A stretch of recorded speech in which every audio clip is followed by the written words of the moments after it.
Hi guys, it's Carrie Ann. Sus. Welcome back to another episode of We Might Get in Trouble for This. And I can confirm that we are definitely getting in trouble every single week. Because Susie, as you know, I got unfollowed by 700 people last week because I said a bad word on the podcast. You know what word I said? I do. Wait, that's why you got unfollowed? Yeah. Tell the people what I said. What word? Starts with a D. And it's divorce? not dumb. I said divorce. And I posted a promo about getting divorced. And 700 people unfollowed me that day. That is so bizarre to me. And they were all named Karen. Everyone was named Karen. I actually do feel bad for any nice person named Karen. I have a very dear friend named Karen. Me too. And, she's not a Karen. Okay. Ask me. Just ask me about my week, Susie. Carrie, how was your week? Girl, buckle up. Okay. You know how when you get a procedure and you come home in anesthesia and they're like, don't make any life decisions? Yes. I was 5 years ago, got a spinal shot or whatever, and I came home on anesthesia and I bought a house that day. That's just what happened. But I signed all the papers, totally stoned. Last week, no, 2 weeks ago, because we skipped a week of taping, I got a colonoscopy, which is such a cleanse. I felt skinnier. It was amazing. Really is. I had a nap. It was amazing. The doctors were adorable. And I came home on anesthesia at like 10 a.m. I couldn't sleep because I was like amped up on anesthesia. And I decided after 12 years of being single that I would go on the Facebook dating app because they kept stalking me. And what a joyful occasion to make a dating profile when you are stoned out of your mind. Okay. So all I wrote was, I like pina coladas and getting caught in the rain. I think pickleball is a cult. I don't use an iPhone and I love Jesus and I pray for strangers. And I didn't pay any money. It was like a whole thing. So every man in the Tri-County Sacramento area that has more than 15 tattoos had just gotten out of prison, thought my profile was adorable. And they would write me really mature things like, hey, cutie, right? So I'm like, this is so bad. And one normal person wrote, hey, I think your profile was interesting. Hope you have a great day. So I decided, since I'm stuck in bed, to text message with this person. By the way, I could get in so much trouble for talking about this person for like 8 hours. So I'm talking like going back and forth. You remember the days, right? When you did the chatty chat thing on the internet? You know you did. I was so boring. I will tell you why. You went on the internet. Don't lie to our listeners. I was on eHarmony for like 2 weeks. But you did the chatty chat thing. No, I only talked to one. Well, we'll get to me and my dysfunction. I got to finish the story. So we were chatting, and I mean, I clearly was engaged by the end of the night. Just so much. And I went and told my children and my ex-husband, I'm like, so, and then he was really nice. I don't want to say too much because anyway. So he was like very sweet. And then we decided to get off the app. See, stage 2 is you get off the app, right? But he only knows my name and the city and my age. And I can't tell you anything about him in case he ever hears this. So, but it was muy bueno. And then, so I told the children, mommy might have a date next week, right? Because this is what we decided on Facebook messaging. And it's all good. But then I hadn't really prayed about it. And I'm not going to share too many details, but we were chatting for like every single day the next week, like a lot. But I'm good like that. You know, I host a podcast. I know how to talk to people. So then I prayed about it. I said, God, this is like a lot. Maybe I should have asked you if you want me even going out with this person, you know, like seriously. And every time I do that, I get, as the kids say, ghosted, right? So in the middle of the day, he just stopped texting me. And I'm like, whatever, Jesus works fast. And the next day, he maybe texted me like a hello, but there was a good 24 hours. So we're driving home from my daughter's play. This is last Friday. And my daughter, Lucy, says to me, Mommy, I'm on Facebook now. And I said, yes. She said, Mommy, I see what you're doing on Facebook. And I said, yes. She said, remember the day you had your colonoscopy? And I said, yes. She goes, did you sign on a colonoscopy polyp support group and post your test results asking for advice? And I said, perhaps I did.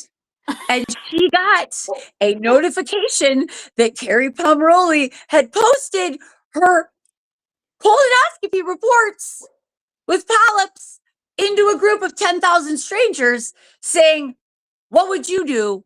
Do you think I have cancer?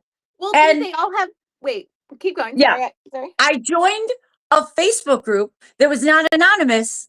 That was a colonoscopy polyp support group. And I wonder why my gentleman caller decided to take pause before going, talking to me. And then I started looking at the other groups I'm in.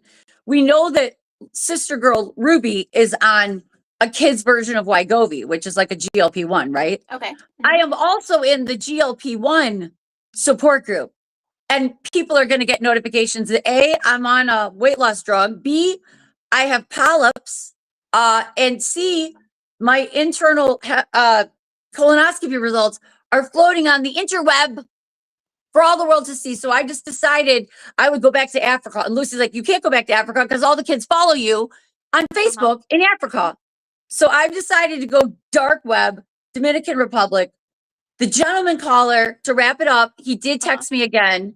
Nice. And he said, as I politely asked him, have you gone on my social media? And he said, and I hope to God he's telling the truth. He said, I thought it would be better if we had a clean slate. I have not deep dived you. I have not gone on any of your curated content. So I have a date tonight with the gentleman caller. I have a date tonight, and we don't know what is going to go down. I don't know what he knows. I don't know what charts he's seen. He's seen photos of my colonoscopy. I don't know what I have to say, I think it's worse because your world is kind of like in public versus if it were me, it's everyone. But you have a husband and I have possibly a new friend that's saying, yes. Yes. That it's is so why, bad. This is why you should not do things after or on anesthesia. I mean, clearly. And also, I asked ChatGPT how many of my followers would see it. And I told ChatGPT I was really embarrassed. And ChatGPT said, don't kill yourself. You have so much more to live for. And it was oh my God. That's so, really far. So that was my week. I've gone off all the colonoscopy support groups. I think but I do have a date tonight if you have any advice. That is so exciting. It is, sort of. Maybe. We'll see. I don't know. I love a first date. Do you love it? I'm so nauseous. I do, because it's like getting to know someone for the first time. It's not like I wasn't a dating for marriage type person. It's not like I was dating, I was just like, a first date is like meeting someone, who is this person in front of me? I mean, after you've been chatting with them for a really long time, which unfortunately it just happens because I'm a chatty person, even though I keep it real close. It's almost like pressure that you hope that you get along in person, just as friends or whatever. Totally. That is not awkward or weird. We've never talked on the... to do when it's awkward or weird is to be like, this is totally awkward or weird. That's what you should do. It eases everything. Trust me. I promise. I haven't been on a date. That is my over honesty. Yeah, if Heath ever sees this, he'll be like, yeah. So he doesn't know much. He knows I'm a comedian. And we shall see. But we can move on now. It's so he's seen nudes. He's seen nude photos. Okay. So internally nude. my breast x-rays are out there too. All right. Yes. Tell me your apologies for the week, my darling. Well, first, can I just say, do I not resemble Howard Stern? No, you resemble Tawny Katan in the White Snake video. Your hair is on point today. When I think of Tawny Katan, I think of Chris Kattan from Saturday Night Live. No, sweetie. Anybody who's older than 35 knows that you are rocking a White Snake. Even producer Eric would say you're rocking an 80s rock band glam. I cannot wait to grow my hair out. It's my hair in its natural state. I cannot wait to grow my hair out and match you. But let's go to your beautiful apologies for the week. I had to write them down. There were so many. Yes. I have none. Okay. And my colon is out there on the interweb and I have no apologies. I think that's fine. Everyone has one. That should be a shirt. Everyone has a colon. Okay. So, I apologize for using, this is, I'm trying to re-listen to our last episodes so then I can write down my apologies. That's the thing. So I apologize for using all words incorrectly. Okay. What does that mean? Yes. I get the definitions wrong. So I apologize for that. Like I said, I used humanity incorrectly, all kinds of things. So I apologize. It was really offensive to me. I just didn't want to make you feel bad. Go ahead. Well, yeah. I mean, if I was on social media, scary. Number 2, for rambling constantly and verbally processing live. That's another thing. I do verbally process live. We verbally processed together, and now we made a podcast. Right. And then, but then only you heard it, right? So, I apologize if I I apologize if I made my growing up seem negative. I really enjoyed how I grew up. And then finally, I apologize if I minimize the pain of rejection. The pain of rejection is a real thing. I apologize if I minimized it for anyone. So I apologize for that. There was and I wanted to explain why I talk so much and ramble so much. It's because normally I only talk to people that are 10, almost 7, and 3. And I very rarely talk to grown-ups about anything, like maybe design, So then I get here and I'm just so excited to talk. Well, I love your talking, and let's keep talking. What is our topic today, my darling? Our topic today is really kind of around pop culture and the craziness in it. But we love it, and pop culture is what we really love to chat about. So we thought we would share some of our recent experiences with our listeners, right? Do you love pop culture? I really do. I mean, I work in entertainment, and do I love it? Like when I read a good book and it's pop culture book, or I read a good or I see a good documentary, I love telling you about it. I love telling my friends. I think a lot of people are into the documentary thing now, and I think it's the water cooler chat of 26. Totally. I recently read sorry, edit that out, Eric. I recently read Holy Disruptor by Amy Duggar.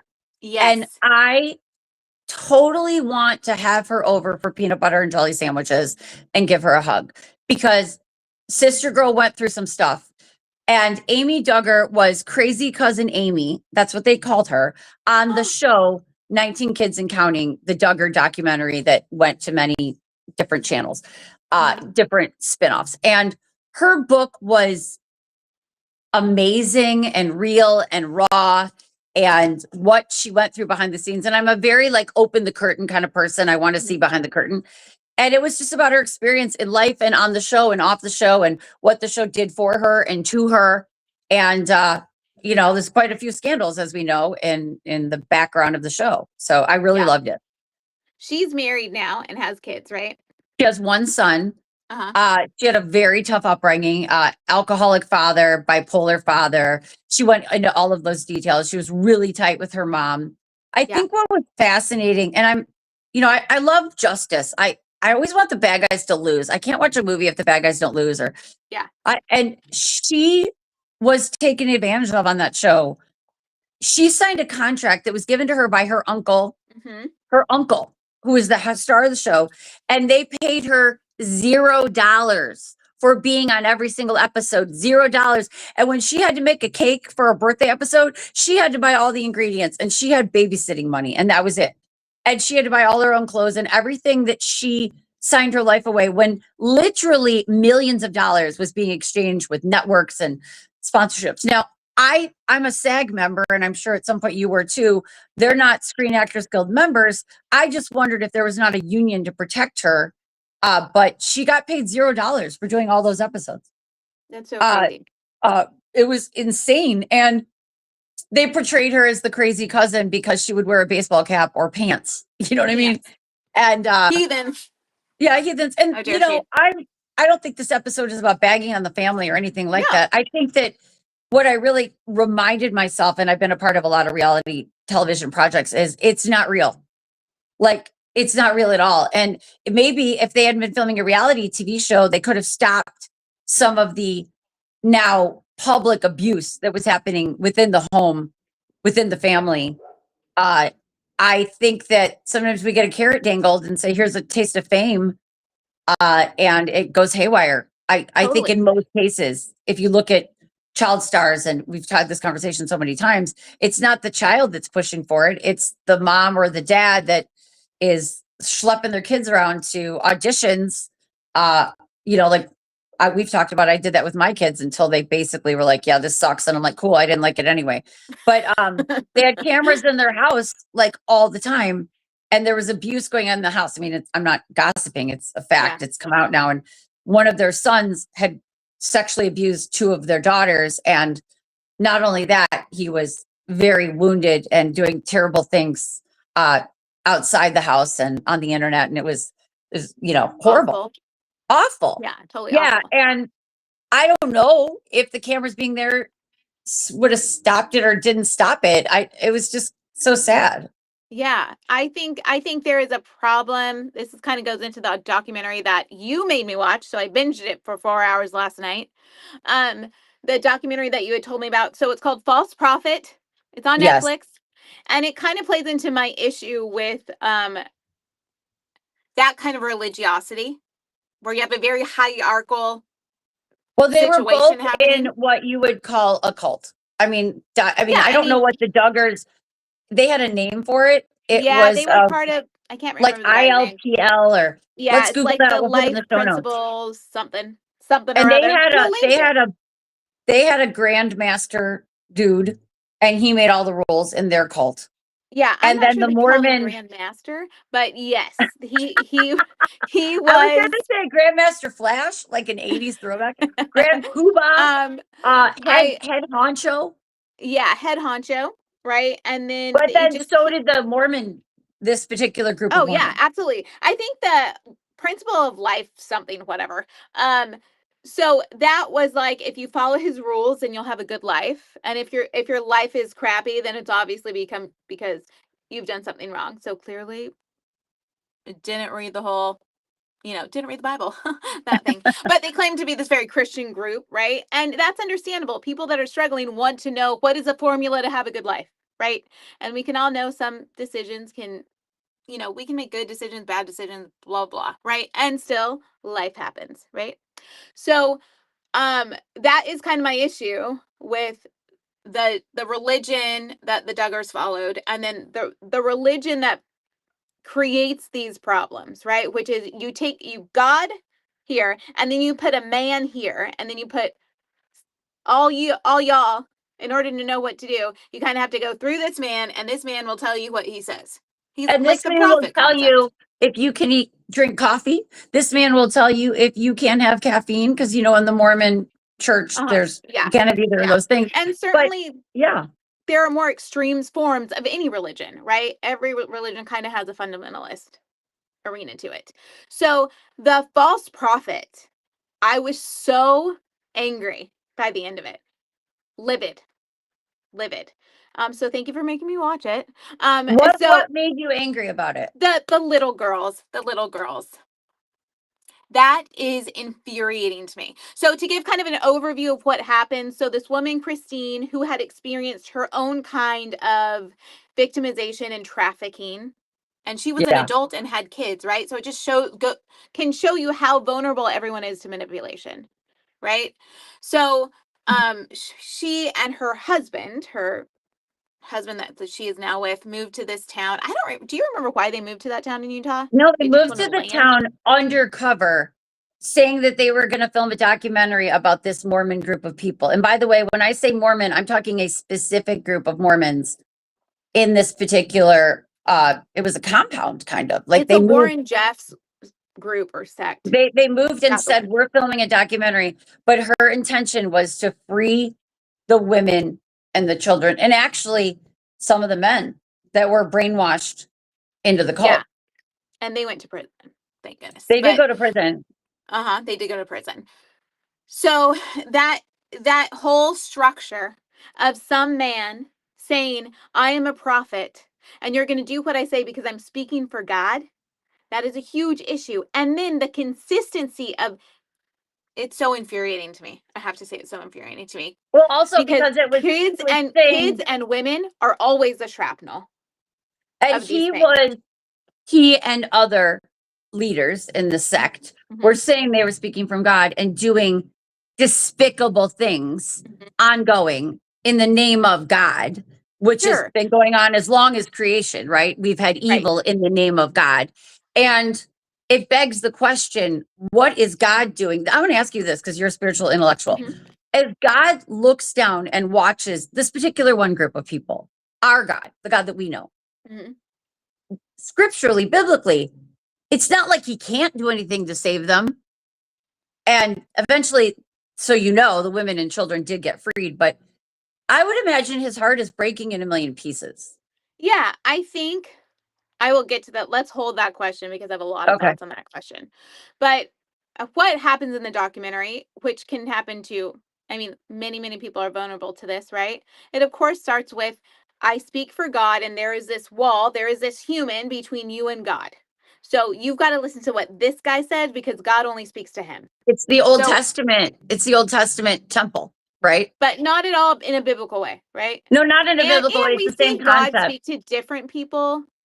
We see God speak to Hagar very personally. So we see different things happen in the Old Testament, right? But in the Old Testament, they weren't allowed to go in the temple and worship God, only the priests. Yeah, you also have that thing.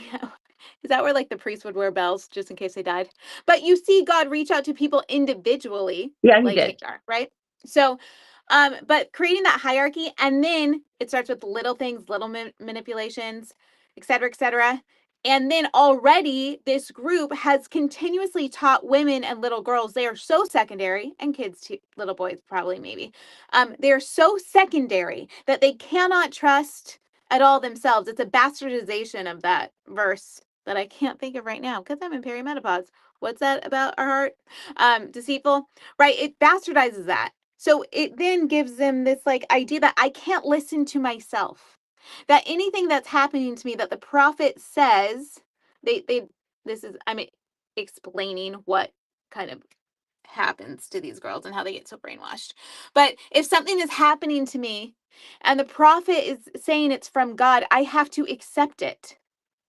And I was infuriated as a justice seeker watching it, thinking, why didn't the police just raid the place? Like, it's not that simple. But I was so every week going, when are the cops coming? When is he going to jail? When is he going to get this was probably the thing that made me so livid, is when the cop goes, I just had to be very, basically, I have to be very cautious with that information because it's so hard on a gentle heart. You think it's hard on a gentle heart? You think that's what's hard? You don't think what's happening to those little girls and those teenagers is hard? Come on now. I don't think that they didn't have the legal power until this awesome woman in all of her pink glory, because she had some pink, came in and saved them. She like infiltrated them.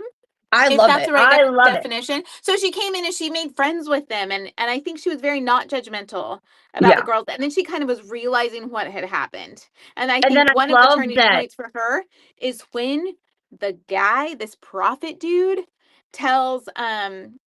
is telling her husband, and she's recording, telling her husband how God had told him to give these I think he says his youngest or something, wives to these other men, to do these horrible and atrocious things to, right? It's so infuriating, and it's so disgusting, and it's so despicable.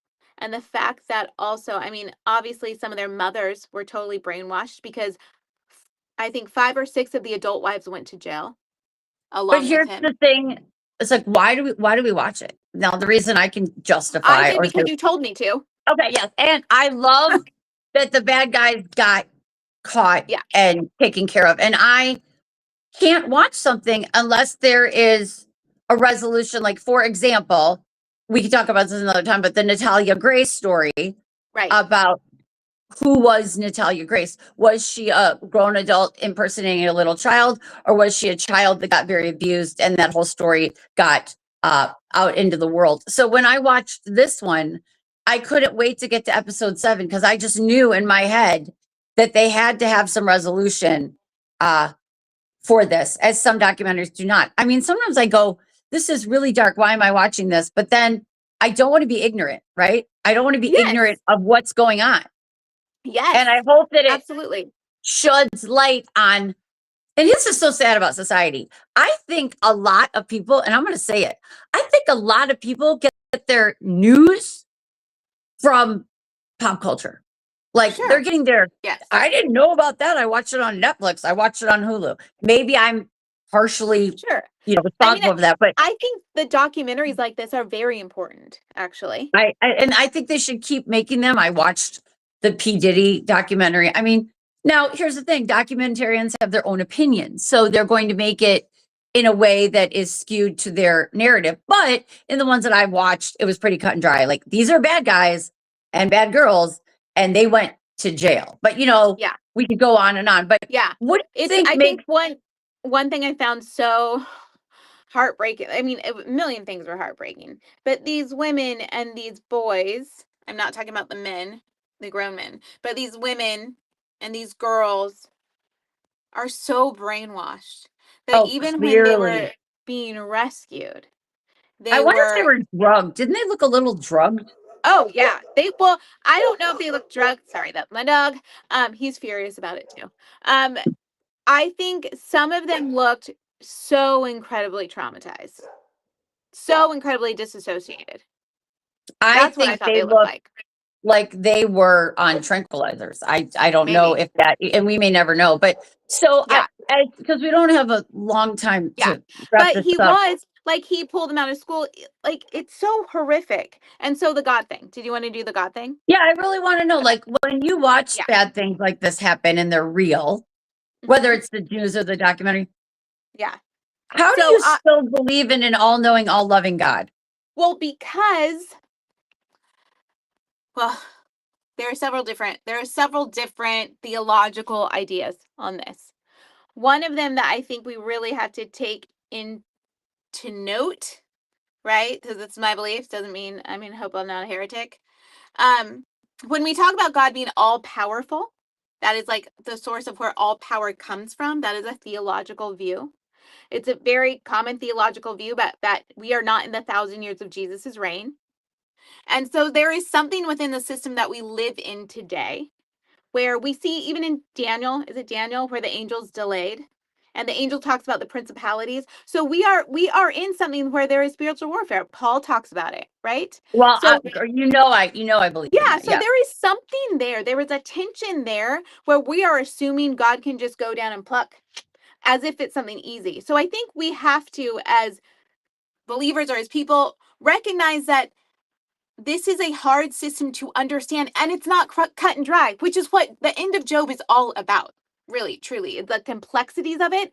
But I think it's very complex. I don't think it's simple. I don't think it's cut and dry. There is, for some reason, that we humans, believers, are to be the hands and feet of Christ. If we didn't have a role in the protection of innocence, in justice, in feeding the poor, he wouldn't tell us to. So I think we have a hell of a lot of accountability for all these things happening.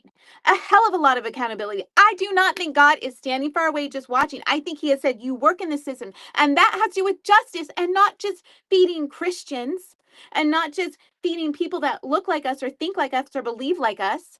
It is about caring for the people that Jesus cared about, which was everyone. But specifically people that were suffering or in pain, or you give a glass of water to them, then or you give it to me. How much more does he have to do? And these women are technically, but they're widowed, right? The orphans and widows. They don't really have real husbands. It says in the Bible, take care of widows and orphans. They're not widows. Well, yeah, but that's not just widows and orphans. It's the idea of those that are kind of like destitute. Those women had worse than a husband. They had devilish, horrible, abusive husbands. And you could see them when they got free. Did you see the post interviews? Yes. It was like a different person. But, and I know and the woman, the mother, Julia. So I do get very frustrated and upset in the concept. And obviously I've done a lot of study on this, and there's concepts like open theism, which I know a lot of people don't like, but there is something we have to acknowledge, that for some reason God has called us to pray. Do you want, the Lord's Prayer, earth as it is in Heaven. So there is something there that's happening that we are called as believers to do and to move and to work and to pray and to give and to stand up for people and to care about people's rights, to care about humans' rights, to steward the environment well. That's another one. Like, there is so much that we are called to do, but especially in America, lots of other places, but specifically, I have learned in the American Christian culture a little bit that it becomes so focused on your own individual calling that it becomes so much more about, God, what do you want to do in me so that I can do it for others? But God, what do you want to do like in me? I'm not describing it correctly. But I remember once someone asking me in a meeting, what do you want your legacy to be? And I was like, nothing. Jesus? I will not matter. I will matter to my kids. I will not matter otherwise. Well, this is what I wanted. My extension of how I care for people and radiate Jesus' love and all that, like, that will matter. That will matter to God, listen, and that will matter to others. Yeah. I want to say, like, I see this all the time. Mm-hmm. The greatest of the greatest stars die. Robin Williams, right? The great, like one of the greats. So great. One of the greats. Give it a month. Give it a month, and they're not talking about him anymore. Like, it's the morning of the world. The world can't go on. But you know what? The world does go on. So our legacy is nothing. We are dust. Yeah. Even if we lived, the greatest of the great, but what we did for the kingdom of God is eternal. And that is unexplainable. And that's kind of like, what did you do while you were down there? I know God's going to ask us. What did you do while you were down there? I feel terrified. I think so much I struggle with so much of my younger years was so full of depression and self-hatred and so much mental illness. Like, I look back at that girl who was kind of like really good at one thing, right? Really good at one or two things, right? But I was so scared so scared, honestly, so scared to be broke, so scared to not have a place to live, like so scared, all the myriad of things, right? I was so scared of that. And then on top of that, I was dealing with such severe depression. And I've thought the only thing I regret about those years, really, was that depression and that intensity of mental illness and bulimia and all those other things. It really put my eyes on me because I was suffering. It was real suffer. It wasn't pretend. It was real suffering. And I really, thankfully got help and needed help for it. But it made so much my world inward. And I think it took me out of that idea of serving the world, serving humanity, serving others. And I think some people that know me would be like, no, it didn't. Because if I saw someone that needed something, I would get it. I mean, I would charge groceries for other people on my credit card. But that was also a part of my personality. That compassion or that care for others was a part of my personality. But I regret that I spent so many years not recognizing that as believers we have accountability because Jesus tells us. But also, I want to stop you. We also serve a God of love and grace. And he is not looking at our life in a scoreboard. And so I think that I was a teenager who had my own issues and problems, not anywhere near what you were going through. And I was the most self-focused, and I'm raising two very lovely, adorable, self-focused teenagers. But I think that as we kind of wrap up this episode, I think the difference between the religion that I have now versus some of these other religions that these Mormon, the religion that you and I live every single day, and our producer, Eric, and our friends, is a God that loves us, who loves us, who loves us. He's like, I don't care if you go do comedy for 5,000 people. I don't care if you did an altar call. I love you. I love you. I love you at the end of the day. Like, he just loves us. Yes. I want to tell a story real quick before we go. And of course, right, my biggest mission right now, right, is to love my kids and to nurture and care about them. Like that is the biggest ministry that I have in my life right now. Absolutely. And the women's group, right? I understand that I'm not going to have necessarily a big cultural impact. I don't think I need to, but I need to pray and I need to care. And I want absolutely. to have my heart break for the things that break God's heart. And also, life is hard. There will be seasons in our life where we will be the ones in deep need. And that is okay. We can talk about that on a whole nother podcast because we both know. But tell me your story before we go. Let me tell one story. Sorry. I know I'm talking a lot. I apologize.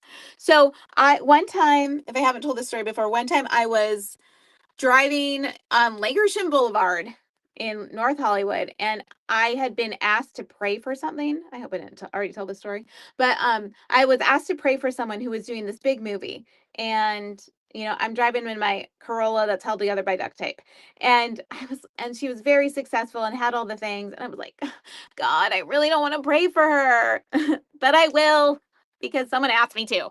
So I'm praying for her, and as I'm praying, I feel like in my mind's eye, I am seeing her standing in a red dress and on a red carpet, and all these paparazzis are like taking pictures of her and yelling her name and all these things. And then like in an instant, in my mind's eye, I saw this woman in like a 1940s kind of dress wear, for some reason, an A-line skirt, handing a piece of bread to one little boy. And it's like my view kind of like went up, and it was like all of heaven, like the northern lights, like all of heaven was celebrating at that one very unseen act of provision.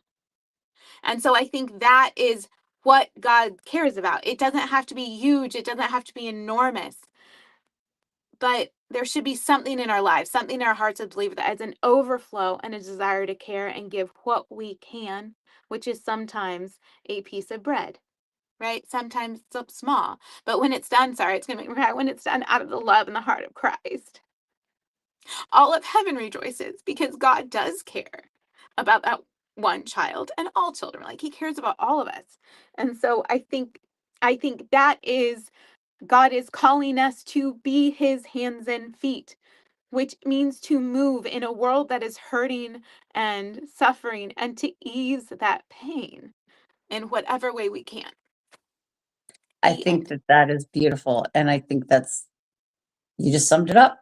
And we got to do what we can with what we have. Yep. And sometimes we can only pray. That's a reality.